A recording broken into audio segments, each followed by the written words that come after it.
Bem-vindos! Hoje a gente vai mergulhar em alguns trechos de Gracias por el Fuego, do Mário Benedetti, um escritor uruguaio fundamental. O material que a gente tem aqui, olha, explora a fundo as complexidades, as fragilidades do ser humano, sabe? É uma história sobre impotência, sobre conflitos íntimos, bem profundos. Então, a nossa ideia aqui é tentar iluminar alguns dos temas principais, né? Especialmente essa tensão que existe entre os personagens e também a crítica social que é muito forte no Benedetti. Vamos desvendar isso juntos. Exato. Benedetti nos dá um retrato muito vivo da sociedade uruguaia da época, né? Com todas as suas angústias, suas hipocrisias. E ele faz isso criando personagens, assim, muito complexos, cheios de nuances, em situações que carregam muito significado. É bem interessante como ele mostra tanto a fachada quanto as vulnerabilidades. A gente pode começar então com uma cena que se passa lá em Nova York, num restaurante O Tequila. Temos um grupo de uruguaios que, mesmo estando longe, acabam revelando muito sobre eles mesmos e, claro, sobre o uruguaio. Eles ficam ali falando das roquetes, comparando com o Teatro Maipo lá de Buenos Aires. É uma mistura, sabe? Um pouco de deslumbramento, mas também uma ansiedade ali no ar. E o fascinante é justamente ver como essa distância física impacta cada um, né? Para alguns, tipo a Angélica Franco, parece que dá uma sensação de liberdade, sabe? Longe das pressões sociais de Montevidéu. Mas, ao mesmo tempo, isso acaba expondo um cinismo às contradições deles. Sim. A gente vê o Aguilar, por exemplo, admitindo que largou princípios por causa de dinheiro. O Reinhardt coloca os negócios acima de tudo, falando que nem se importaria se o Uruguai virasse colônia, contanto que o comércio continuasse. O Benedetti usa essa distância para, tipo, tirar as máscaras mesmo. E aí vem aquele momento de impacto, né? Chega a notícia que depois eles descobrem ser falsa, de uma catástrofe no Uruguai. Falam de maremoto, inundações e pronto. As máscaras sociais simplesmente desaparecem. Caem totalmente. O Rainer, que antes estava lá desdenhando do país, de repente chora pela loja dele, fala: "Esse é um lindo país, é um belo país". A Angélica rasga notas de US$ 100. É um gesto quase desesperado. A vulnerabilidade vem com tudo. Exato. Revela um vínculo emocional forte, né? Algo que talvez nem eles mesmos admitissem conscientemente. Mas o mais cortante, talvez, seja o que acontece depois, quando descobrem que era alarme falso.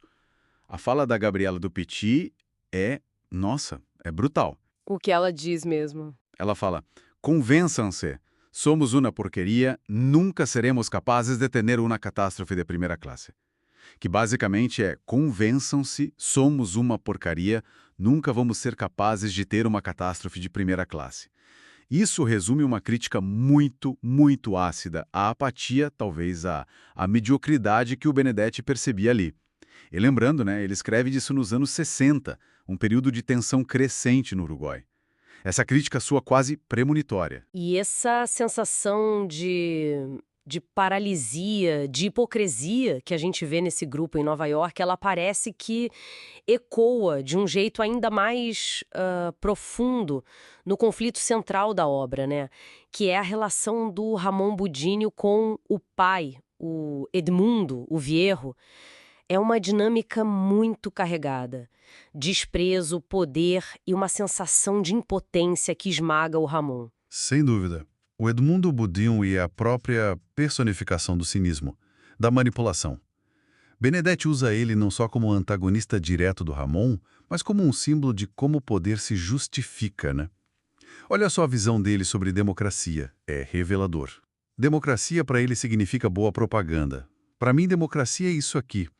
Escrever e ligar na mesma hora para o chefe de polícia para mandar dar porrada nos meus operáriozinhos em greve. Nossa. Para ele, democracia não é ideal, é só uma ferramenta para controlar, para reprimir. Ligar para a polícia dar garrote e porrada nos operários em greve é uma visão bem assustadora da elite econômica daquele tempo. E essa figura paterna, que representa todo um sistema corrupto, acaba sufocando o Ramon. Ele vive um conflito interno terrível, discute com o irmão o Hugo, com o amigo Larralde. Ele questiona a moralidade do pai, mas também a própria incapacidade de enfrentar aquilo. E tem a gravação, né? Que o Hugo mostra pra ele. Ah, sim, a gravação. É o golpe final na imagem do pai.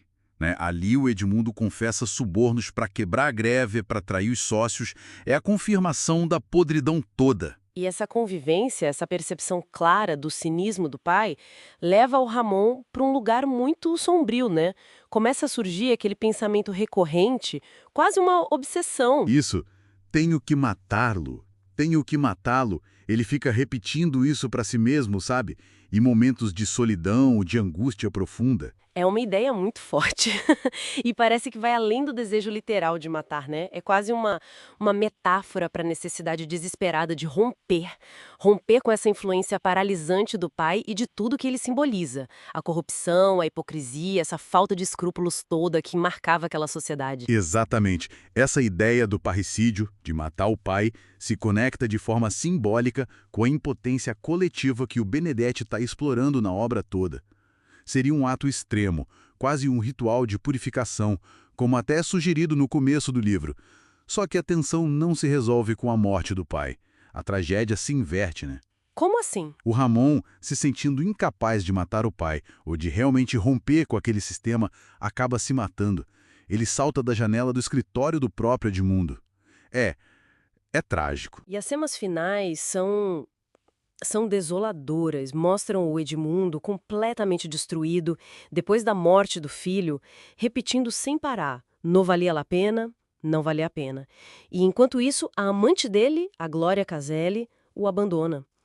É um fim que encapsula toda a angústia, toda a incomunicabilidade que percorreu a história. Pois é. E aí fica, né, uma questão central para a gente pensar. Como que essa trajetória do Ramon, toda essa angústia pessoal dele e o ato final, como isso tudo funciona como espelho para as questões maiores que o Benedetti levanta sobre a sociedade?